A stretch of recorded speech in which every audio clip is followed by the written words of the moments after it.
अस्सलामुअलैकुम, welcome to Pakeezah kitchen. आज मैं आपके लिए लेके आई हूँ गर्मियों के बेहतरीन से शरबत की रेसिपी। आज हम केरी का जूस कह लें या शरबत कह लें, आज हम बनाने वाले हैं। तो ये शरबत इतना मज़ेदार होता है कि इसको पी के तो आपको मज़ा आएगा ही आएगा, लेकिन इसके साथ साथ इसके फ़ायदे भी बेशुमार हैं इसको पीने के। तो ये जिगर और मैदे की गर्मी को भी दूर करेगा, निज़ाम को भी बेहतर बनाएगा और आपके दिल और दिमाग को भी फ़रहत बख्शेगा। तो चलिए बिना टाइम से किए रेसिपी की तरफ आगे बढ़ते हैं। बिस्मिल्लाहिर्रहमानिर्रहीम। इसके लिए सबसे पहले तो केरी दरकार होगी। तो मैंने 3 अदद यहाँ पर केरियाँ ले ली हैं। तो केरी थोड़े से बड़े साइज़ की लेनी है। इसका जो शरबत है वो बहुत ही मज़ेदार सा बनेगा। तो छोटे साइज़ की जो केरी होती है बहुत ज़्यादा खट्टी होती है, तो उसका इस्तेमाल नहीं करेंगे। तो यहाँ पर इसको सबसे पहले तो छील लेना है हमें केरी को। केरी में विटामिन सी बहुत ज़्यादा मिक़दार में पाया जाता है, जो कि हमारे लिए बहुत ज़्यादा ज़रूरी है। तो केरी को हम मुख्तलिफ़ तरीक़ों से इस्तेमाल कर सकते हैं। इसकी काफ़ी सारी रेसिपीज़ मेरे चैनल पर पहले ही मौजूद हैं, आप लोग जाकर देख सकते हैं। वैसे अभी मैं दोबारा से सारी रेसिपीज़ दोबारा से शेयर करूँगी आपके साथ, मुख्तलिफ़ किस्म की रेसिपीज़ केरी की। तो उसके लिए आपको करना होगा मेरे चैनल को सब्सक्राइब और वीडियो को कर दीजिएगा लाइक। तो चलिए अब इसकी कटिंग कर लेते हैं। छोटे छोटे पीस में इसको कट करेंगे। इसकी बीज से गुठली होती है, अभी तो इसमें बिजली है, गुठली नहीं है।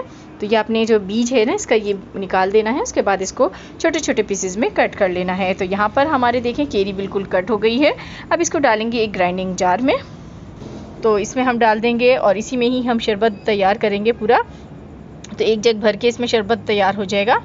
सबसे पहले केरी डालने के बाद हमने इसमें सेकंड चीज़ जो डालनी है वो है बिल्कुल फ्रेश मिंट लीव्स का इस्तेमाल करेंगे। पुदीने के पत्ते चंद ले लीजिएगा और ये इसमें डालेंगे, जो कि हाजमे को भी बेहतर बनाते हैं, निज़ाम को, और इससे जायका भी बहुत अच्छा होता है, कलर भी जो है फेयर होता है। अब इसमें चीनी डालेंगे। तो मैंने 1/4 कप चीनी डाल दी है, आप बढ़ा भी सकते हैं क्वांटिटी को। इसके अलावा इसमें नमक जाएगा। तो मैंने इसमें तकरीबन 1 खाने का चम्मच नमक डाला है और आधा खाने का चम्मच यहाँ पर काला नमक डाल रही हूँ। काला नमक भी हाजमे के लिए बेहतरीन चीज़ है। जिन लोगों को हाजमे का मसला है वो शरबत को ज़रूर पिए, आपका निज़ाम भी इससे बेहतर हो जाएगा। अब इसमें पानी डालेंगे, लेकिन पानी की क्वांटिटी पहले आपने कम यूज़ करनी है, बहुत ज़्यादा इस्तेमाल नहीं करना। क्यों नहीं करना अभी बताती हूँ। इसको ग्राइंड कर लेते हैं।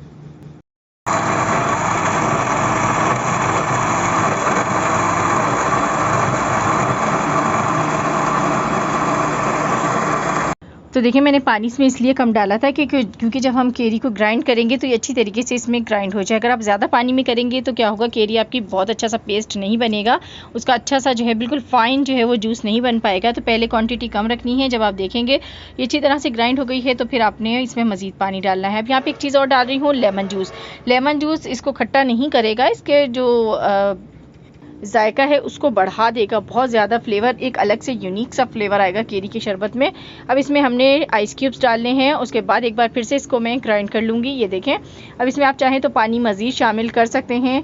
तो ये ठंडा ठंडा मज़ेदार सा केरी का शरबत जो है बन के तैयार हो गया है।